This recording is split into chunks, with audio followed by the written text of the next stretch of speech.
Hey, future innovators, it's time to ignite your passion for engineering, design, and technology. In today's episode, we meet the man who built the first car. He imagined a future without horses, and he made it happen. Let's go, humble beginnings. Karl was born in 1844 in Germany.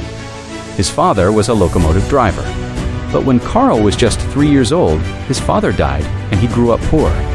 Despite having very little, Karl's mother instilled in him a passion for learning.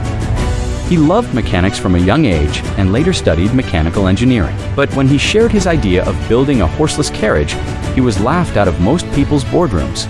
Not only did they not believe it was possible, they also didn't think it would ever be needed.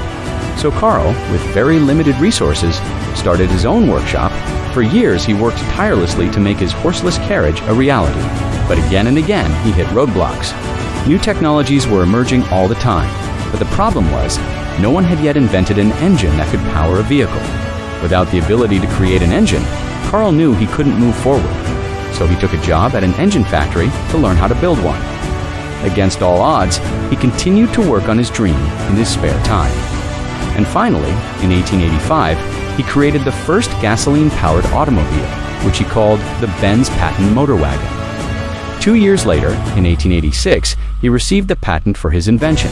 But even then, there were many who thought that his car was too dangerous to drive or too complicated to be practical. Most folks couldn't see the need for a car, but Bertha believed in Karl's invention. When no one else would fund Karl's projects, she used her own money to keep him going. In fact, she did much more than that. After seeing the potential of the car, she got behind the wheel and made the first long-distance car trip 100 kilometers to see her mother. Along the way, she fixed mechanical issues and even put new ideas to test. She proved that the car was reliable, not to mention fashionable.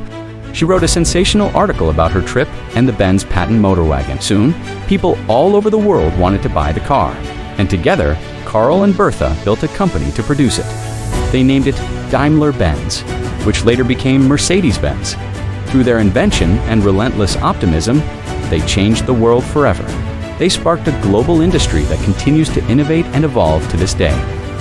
That's how two dreamers built a car and totally changed the world. Sometimes all it takes is one person with a dream and a belief in something to change everything. But often, like in the case of Karl and Bertha Benz, it takes two. Behind every great innovator is often someone who believes just as much. Stick around for more awesome stories. Thanks for watching, and see you next time.